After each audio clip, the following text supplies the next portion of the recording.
Kamu ini sama kayak si Mami deh. Kalau misalkan udah kerja setengah mati, nabung, udah nabung banyak uangnya, terus dihabisin gitu aja buat jalan-jalan ke luar negeri.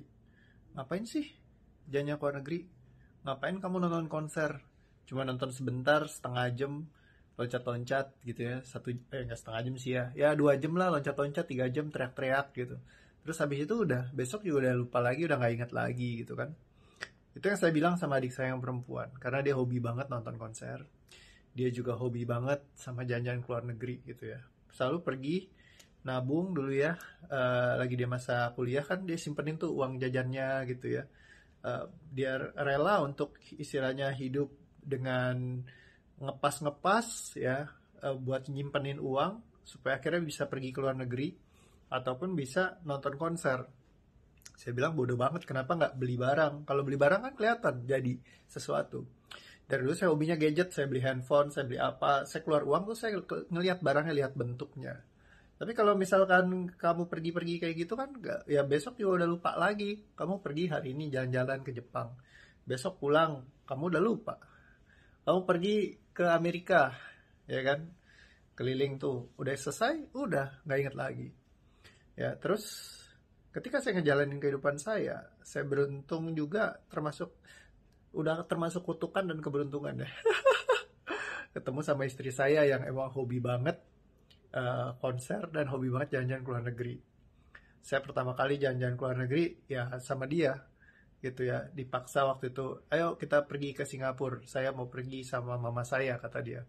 Kamu mau ikut gak ke sana? Nanti kita bisa ketemuan aja gitu kan. Ada juga pas teman saya berangkat ternyata si Faisal sama istrinya sekarang namanya Feni. Ya, jadi mereka berdua, saya sendirian nginep di satu hotel yang namanya The Hive. Harganya itu saya ingat sekitar 150.000 kalau nggak salah dalam rupiah ya, saya nginep satu malam. Itu kayak di bunker tentara.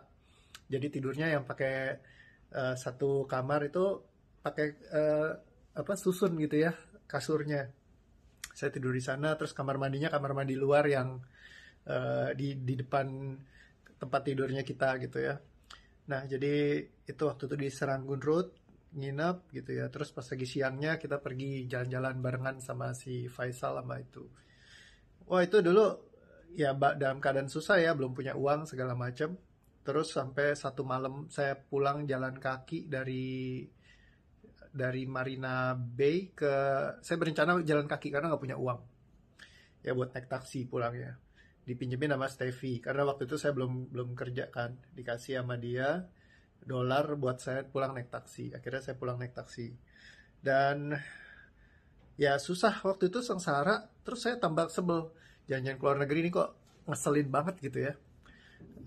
Nggak enak tidurnya, harus kayak gitu, sengsara gitu ya, dan ya akhirnya tambah ngecap lagi. Itu hal yang nggak jelas gitu. Saya merasa diri saya korban korban keadaan karena dipaksa jalan-jalan ke luar negeri gitu kan. Di sananya have fun nggak? Ya lumayan lah gitu ya. Di Singapura pergi juga ke Universal Studio dengan nggak punya uang sama sekali gitu ya. Buat makan harus diirit-irit sama bener-bener parah gitu. Pokoknya sebisa mungkin nggak keluar duit gitu. Nah ternyata nggak enak emang keluar negeri, beneran. Kalau dalam keadaan susah gitu ya. Tapi di saat di-serve, waktu saya pergi trip gratisan ke Korea, itu mengubah seluruh realita hidup saya. Karena ternyata kalau pergi sama satu tour yang di-serve semuanya full gitu ya. Kayak apa aja dikasih, disiapin makanan yang paling best. Terus juga hotelnya juga bagus banget gitu ya. Beda banget sama yang dulu saya nginep. Ternyata saya mulai seneng dan ketagihan gitu buat jalan-jalan ke luar negeri. Ya, jadi awalnya ya itulah mungkin perkenalan pertama dengan jalannya ke luar negeri juga kurang bagus gitu ya. Terus saya punya image yang membodoh-bodohi, ya kan, keluarga saya dulu karena mereka ke luar negeri. Terus di saat saya ketemu konser juga ternyata saya baru ngeliat, oh ternyata nonton di TV itu beda sama nonton langsung. Dulu saya bilang, ngapain lu mau lihat mah, nonton aja di televisi ya kan. Makanya saya punya layar yang gede banget ini. Kalau Anda lihat ukurannya lebih besar dari badan saya. Ya ini kelihatannya dari ujung kecil, tapi kalau saya ke situ ya badan saya yang kecil. Ya. Ini juga salah satu cita-cita ya, 86 inch. Jadi gede banget gitu ya, di rumah buat main game sama nonton konser. Wah seru, 4K. Nah jadi balik lagi, saya pas nonton konser senang, happy gitu ya, dan ternyata itu so much expanding my energy gitu. Jadi kayak wah gila, makin makin expand lagi, makin senang, akhirnya kita jadi create something, jadi kayak lebih menghasilkan. Orang kadang-kadang bilang kan ngapain sih pergi ke luar negeri gitu ya, ngabisin duit segala macam, tapi ternyata dengan kita berlibur, dengan kita keluar negeri, satu kita ngecas juga pengetahuan kita, tapi pergi ke luar negeri itu juga satu hal yang berkontribusi terhadap energi dalam diri kita, karena ternyata kita jadi senang, happy, asik gitu ya, ngelakuin segala sesuatunya. Setelah kita keluar negeri, tambah lagi kita expand. Karena apa, sekalinya berangkat gitu ya, seneng, pengen lagi berangkat lagi, pengen lagi berangkat lagi, tapi jangan yang murah-murah ya, jangan yang nyampah gitu. Ntar kayak saya dulu, semua saya harus ngatur sendiri, takut-takut, ngeri-ngeri, nginepnya juga harus di barak tentara begitu ya. Nggak sampai setragis itu sih, tapi lumayan lah ya. Jadi begitu udah dapat hotel bagus, semuanya di serve, makanannya mewah, semuanya enak, terus dapat juga momen-momen yang spesial, yang dikasih akses khusus yang dimana nggak ada di tempat lain gitu ya. Beda banget pergi sendiri sama pergi barengan rame-rame gitu ya. Jadi saya beruntung banget memang kenal bisnis saya ya, dan jadi karena bisnis ini juga membantu saya bisa jalan-jalan ke luar negeri terus berkali-kali gitu ya, dan banyak negara sekali yang sudah kami kunjungi gitu dengan seluruh fasilitas yang begitu luar biasa. Nah, dari situ saya baru mengerti, memahami, oh ternyata jalan-jalan ke luar negeri itu bisa berkontribusi terhadap diri kita juga.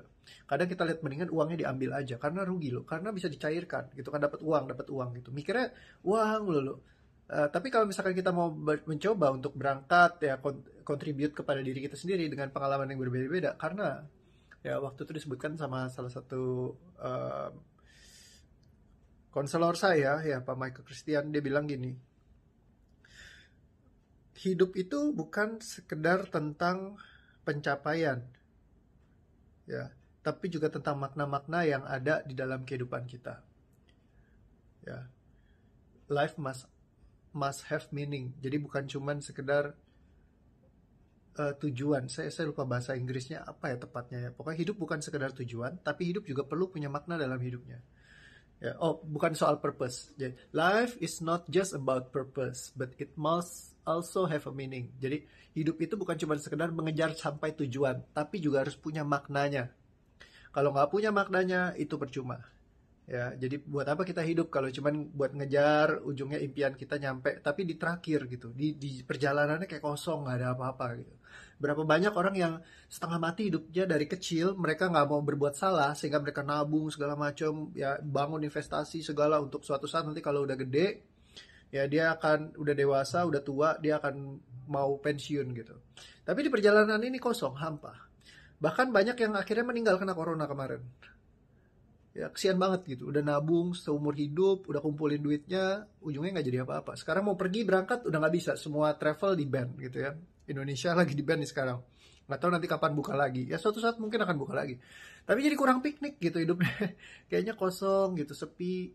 Nah beruntung kalau kita sudah pernah ngerasain kayak gitu.